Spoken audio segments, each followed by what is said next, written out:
Bapak Ibu sekalian yang dirahmati oleh Allah, menyempurnakan silaturahim kita, mari sama kita dengarkan tausiah agama yang insya Allah akan disampaikan oleh guru kita, anak muda, Profesor Dr. Sukri Albani MA. Beliau adalah Dekan Fakultas Ekonomi Bisnis UIN Sumatera Utara dan Sekretaris Majelis Ulama Indonesia Kota Medan. Insya Allah akan mampu memberikan motivasi buat kita semua bagaimana masjid mampu melahirkan kekuatan ekonomi, masjid mampu membangun sebuah peradaban Islam. Kepada Pak Profesor, waktu dan tempat kami persilahkan. Ya Rabb, ya Rabb, Taha ya Hadi, ya Rabb, Rabbi qalbi yunadi, ya Rabb, ya Rabb, Taha ya Hadi, ya Rabb, Rabbi, Rabbi, Rabbi ya Rabbi ya Rabb.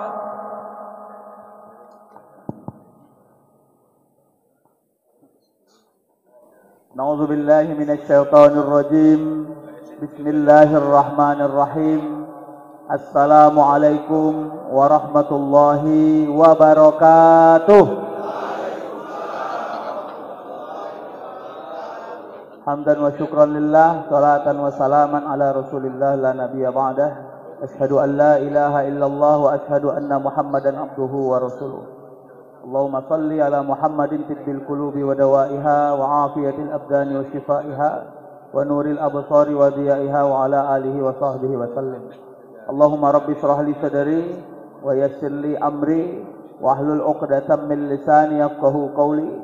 Hasbunallah wa ni'mal wakil, ni'mal maula wa ni'man nasir, wa la haula wa la quwwata illa billahil aliyyil azim. Ini mau yang serius atau yang ecek-ecek ini? Yang serius ya. Kalau gitu kita baca doa majelis taklim dulu ya. Mau sama-sama ya? Ikuti yang saya bilang. Doa majelis taklim. Enggak serius berarti. Doa majelis taklim. Bismika. Allahumma ahya wa amut. Karena kalau serius bawaannya mau tidur aja ya. Yang saya hormati, saya manggilnya abang ya, Pak Ijek, Bang Musa Rajeksah. Beliau ini orang yang sebenarnya ada nggak ada jabatannya, kalau peduli ke masjidnya udah lama. Kalau nggak percaya tengok aja. Nah itulah kira-kira. Jadi untuk melihat tanggung jawab seorang mukmin itu kan dia paham sebenarnya kemana jalan tujuan awalnya. Saya mau cerita tentang ayahanda almarhum Haji Anis misalnya. Ya, dengan membangun masjid sebelum disebutkan 99 sudah melakukan banyak hal tentang masjid. Tapi tetap aja ada fitnah kan? Nah, ini dia sulitnya. Kita ini manusia penuh fitnah. Awak datang ke masjid cepat dibilangnya soalim. Awak datang lama-lama dibilangnya rumah dekat masjid tapi payah datang ke masjid. Awak berserban belum haji dibilangnya tengoklah belum haji berserban. Awak aja yang haji tak berserban. Jadi terus saja kita ini tertarik melihat kejelekan orang lain. Padahal masjid itu harus berkontribusi untuk sesuatu yang di luar. Ini bukan tentang seberapa panjang jenggotnya. Tengoklah Ustaz, dia imam tapi nggak berjenggot. Alamak, berat kali ya. Maaf ya, tidak produktif urusan-urusan yang kita cakapkan dalam dekat-dekat ini. Masjid itu membangun kekuatan politik, kekuatan sosial, kekuatan ekonomi, kesejahteraan. Udah ke situ paradigma masjid hari ini. Tadi sudah disebut, ya, belum saya hormati semua. Ini banyak kali ketua, Pak. Nggak ada sekretaris, ketua semua ini. Ini apa nih? Ya, Sumatera Utara ini ketua semua. Yang saya hormati seluruh ketua-ketua. Yang nggak ada sekretaris dan bendaharanya. Nah, saya kira itu ya. Ya, ada juga Ustaz kita, Ustaz Azhar Sitompul, guru saya. Bang Safrizal, mentor saya di BKPRMI, beliau ini ketua BKPRMI Sumut, ya, badannya kecil tapi powernya besar. Ustadz Syafi'i dan seluruh yang hadir, bapak-bapak tadi yang sudah sebut BKM, guru-guru kita semua. Bapak Ibu yang dirahmati Allah, innama ya'muru masajidallah man amana billahi wal yawmil akhir wa aqamas shalah wa ataz zakah wa lam yakhsha illallah. Ayo kita jadikan ini kata kunci. Ke masjid itu enggak boleh ecek-ecek, Pak. Tahu ecek-ecek? Bawaannya suntu aja. Itu kan ada. Innal munafiqina yukhadi'una Allah wa huwa khadi'uhum. Wa idza qamu ila shalah qamu kusala. Yura'unnan nasa wa la yadhkurunallaha illa qalila. Ini Allah yang sebutkan. Sesungguhnya orang-orang munafik itu kata Allah, dia suka sekali membohongi Allah. Khadi itu menegahkan sesuatu yang benar, padahal yang benar itu sudah ada di depannya. Wa huwa khadi'uhum, tapi dia lupa kalau Allah juga nanti akan membongainya. Jadi bohongnya bongak. Bagaimana Allah membohongi orang-orang khadi kepada manusia ini? Ya istidraj itu.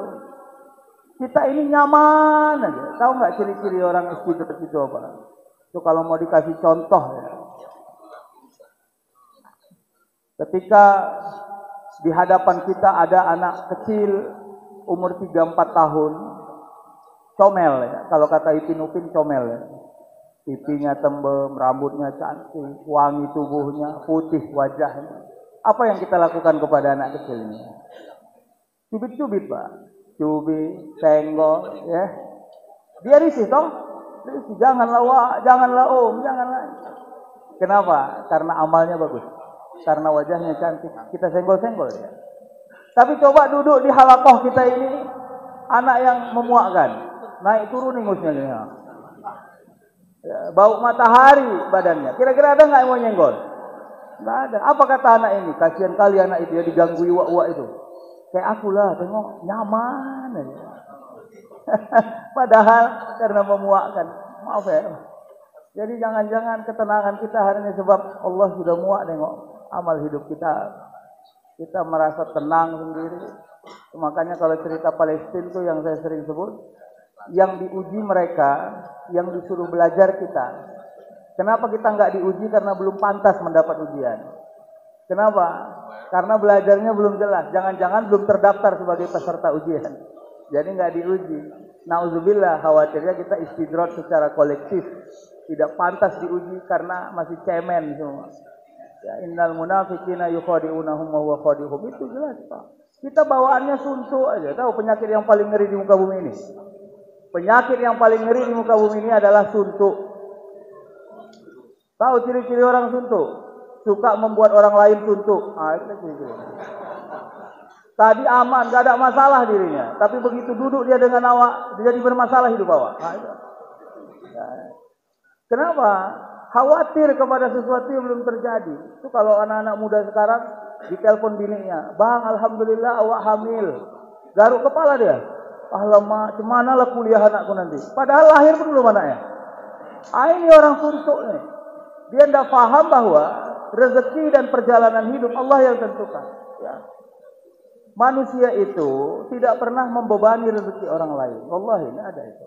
Kalaupun ada seorang anak congok minum susu, dia bilang, ayah, anak saya ini congok minum susu. Saya harus cari itu. Ya memang karena Allah kasih ability, kemampuan kepada dirimu untuk cari rezeki yang banyak. Udah begitu aja logikanya.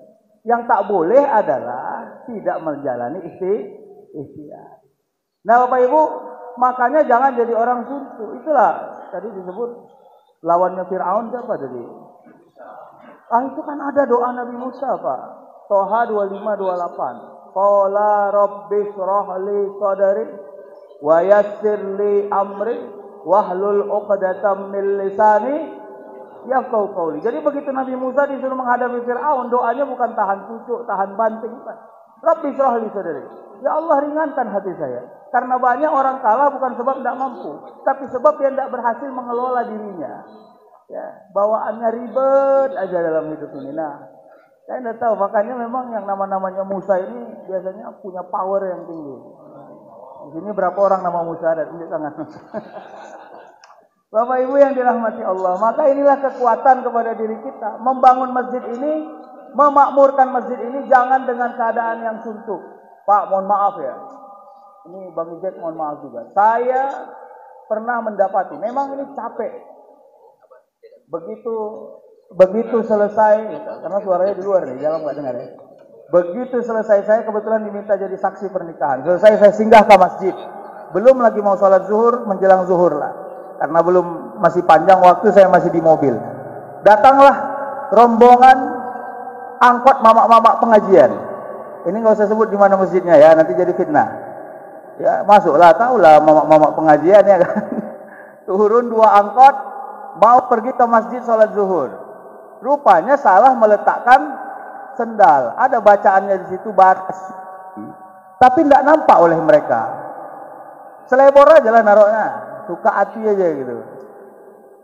Tiba-tiba datang pengurus masjidnya, Pak. Di tengah berjalan.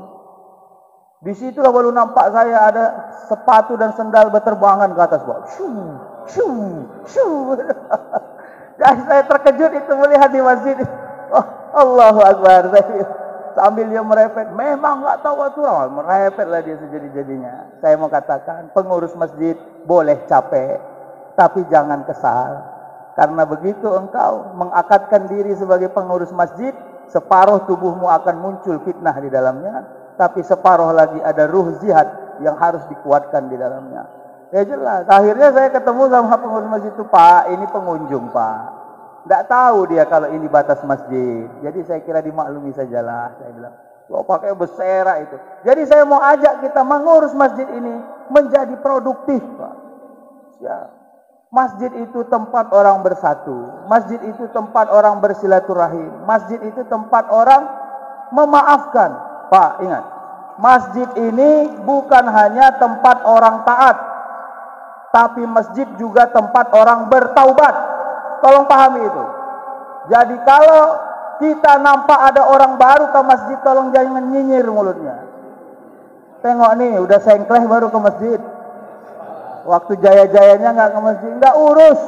Kalau belum cabut nyawanya dari tubuh, ada hak dia 24 jam datang ke masjid, nggak urusanmu itu. Maaf Pak, saya kasar ngomongnya. Karena kadang-kadang urusan kita di masjid tidak ada yang produktif yang kita cakapkan. Di sini membangun kekuatan. Ngomongnya aja giroh keislaman. Begitu kena mana yang mau kita tuju, berfirqah-firqah kita menjalani. Bapak Ibu yang dirahmati Allah. PR kita ke depan besar, Pak. Ya PR kita bukan hanya tentang bagaimana membuat yang sejengkal ini bisa nyaman, Pak. Kalau bahasa mendelingnya butong. Butongmu udah butong. Kenyang. Bukan hanya tentang kenyang, Pak. Mengenyangkan diri sendiri itu mudah. Menyamankan hidup orang lain itu sulit. Itu tabiatnya orang-orang yang bermasjid. Salah satunya adalah memakmurkan masjid itu mau berinfak dan bersedekah di masjid, Pak. Ya, jadi kadang-kadang lebih patuh kita lagi masuk ke toilet mall. Itu kalau ke Medan Mall tuh Bapak, saya nggak tahu kalau sekarang. Udah lama saya nggak ke Medan Mall. Kalau Bapak masuk toilet Medan Mall, Pak, tunduknya itu tukang toiletnya itu, tapi bereng, Pak, jangan hati-hati, Pak. Nembak kalian ketahuan. Ya kan? Mana ada yang berani masuk toilet mall kalau nggak bawa 2.000 atau 1.000? Berat, Pak. Ya, bisa kena panggil kita begitu jalan 2 meter lewat. Tapi datang ke masjid, nikmati AC dingin, nikmati kipas angin dingin, kadang-kadang toilet, buang air kecil besar-besar kali, ya, semua dibuang. Kadang tidur ngences, pulang cicing aja gitu. Anda boleh lah. Maaf Pak, komitmen ini harus ada di kita. Kalau nggak ada komitmen ini, terus mau siapa? Ini kan rumah Allah. Kita kan iya benar. Terus yang makmurkannya siapa? Kira-kira begitu. Jadi logika-logika produktivitas itu masuk di kepala kita. Sehingga akhirnya masjid ini tidak hanya berharap kepada orang-orang yang sadar saja. Orang-orang yang setengah sadar pun harus masuk supaya menjadi orang yang sadar. Bapak Ibu yang dirahmati Allah. Nah, yang berikutnya apa? Orang-orang yang ada di masjid ini, orang-orang yang takut kepada Allah Subhanahu wa taala. Takut kepada Allah maknanya bukan Allah menakutkan, ingat itu. Karena Allah bukan menakutkan.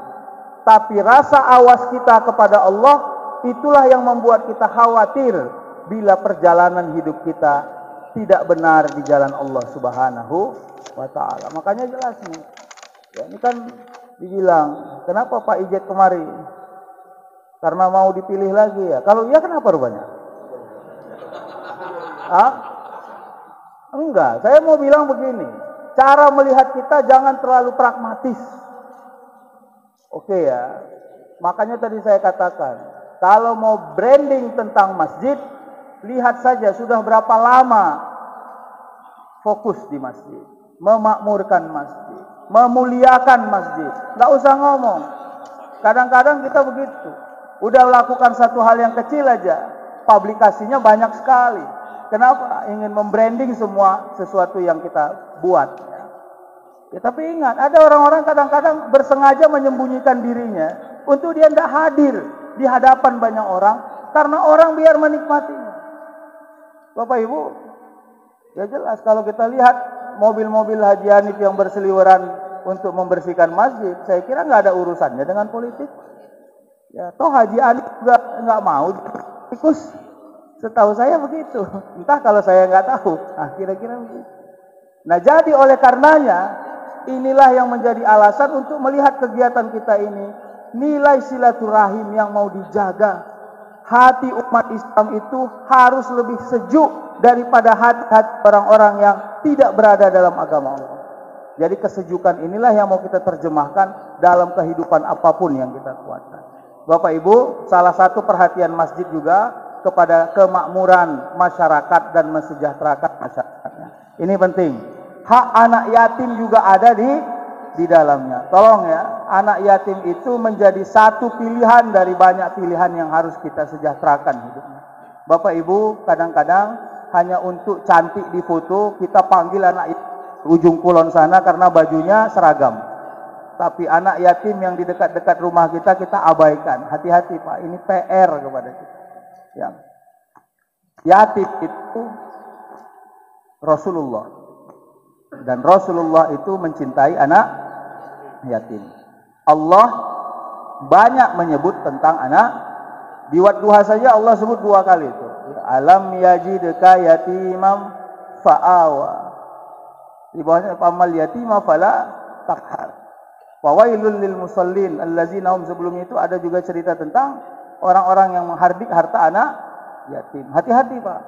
Yatim itu anak-anak, maka diberi hak ke anak-anaknya. Jadi saya juga kurang sepakat kalau anak yatim itu kerjanya hanya ngaji aja. Asal diundang anak yatim, baca tahtim, baca tahlil. Kalau nggak hafal, kita marahi pula. Masa anak yatim nggak hafal tahtim? Mana ada syarat anak hafal tahtim? Tak ada tuh Pak. Coba cari Pak. Tak ada itu Pak. Anak yatim itu kasih haknya sebagai seorang anak-anak. Kalau perlu aja sesekali mandi pantai Cermin. Udah, senang dia, sur dia, pulangnya sawer. Nah, itu baru benar. Jadi ini juga yang harus difikirkan oleh masjid, Pak. Kalau berani mendirikan masjid megah, maka makmurkan orang di sekelilingnya. Bagaimana caranya orang mau bergantung kepada masjid? Jangan tanya orang, tanya dirimu. Yang selaku pengurus masjid. Yang berikutnya, masjid harus ramah musafir. Ini PR bagi kita, Pak. Kadang-kadang nyinyir, pipis saja kerjanya Ustaz. Kalau pipis kenapa rupanya? Salahnya, banyak bayar uang airnya. Kalau enggak, tenang aja lah. Karena orang yang tidak istinja, kita biarkan dia hidup tidak istinja, berarti dia tidak dalam keadaan suci. Kalau memang mau mendidiknya, buat bacaan di situ, ada pamflet di situ. Masa singgah ke masjid cuma buang air, udah gitu aja, Pak. Kenapa? Karena masjid ini harus membuka diri secara inklusif. Apapun boleh hadir kembali selama tidak dilarang oleh Allah Subhanahu wa ta'ala. Ustaz, abang-abang Gojek singgah golek-golek, enggak apa-apa lah Pak. Kenapa rupanya? Kalau sudah mulai hilang harapan orang kepada masjid, Pak, masjid ini hanya dijadikan simbol, Pak. Kalau mau sholat datang ke masjid, selain itu nggak di masjid. Jadi ini PR kepada kita semua. Kalau mau, salah satu Pak, ini serius. Nanti tanya kepada Ustaz Azhar Sitompul, ya, guru kita.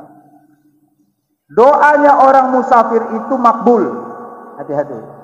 Apalagi dia musafirnya jihad fi sabilillah untuk mendapati rezeki, menafkahi anak-anaknya, yang anak-anaknya juga belajar menjadi orang taat kepada Allah Subhanahu wa ta'ala. Jadi inilah kekuatan kepada diri kita. Saya dibatasi 20 menit tadi. Nah, terakhir, Bapak Ibu yang dirahmati Allah, ala kulli hal, ini serius. Perjuangan kita tinggi ke depan. Saya kira untuk memakmurkan Sumatera Utara melalui masjid, kita harus paham apa yang dihasilkan masjid untuk melahirkan produktivitas kehidupan sosial. Berhentilah berbincang yang tidak produktif di masjid ini. Ayo kita lihat PR yang banyak. PR masyarakat kita, PR umat kita, PR keislaman kita, saudara-saudara kita di Palestina, itu yang sudah sebut tadi. Masjid harus hadir berkontribusi, berdoa, memakmurkan masjid dan lalu menyalurkan bantuan-bantuan donasi kepada mereka untuk sampai kepada mereka dan bisa mendapatkan bantuan. Yang terakhir, masjid harus menjadi tonggak kehidupan keumatan ini, Pak. Biar beda warna peci, biar beda warna serban, tapi bila kita sudah masuk kepada masjid, maka giroh kita sama-sama menuju taat kepada Allah Subhanahu wa Ta'ala. Saya kira ini yang bisa saya sampaikan. Mudah-mudahan menjadi kekuatan bagi diri kita, dan di sini saya mengajak kita semua. Saya yakin ya, keluarga Haji Anif takkan gembira bila hanya memakmurkan masjid hanya dengan membangunnya. Saya mau dan saya yakin keluarga Haji Anif akan gembira bila masjid juga diramaikan oleh orang-orang yang sholat berjamaah di dalamnya.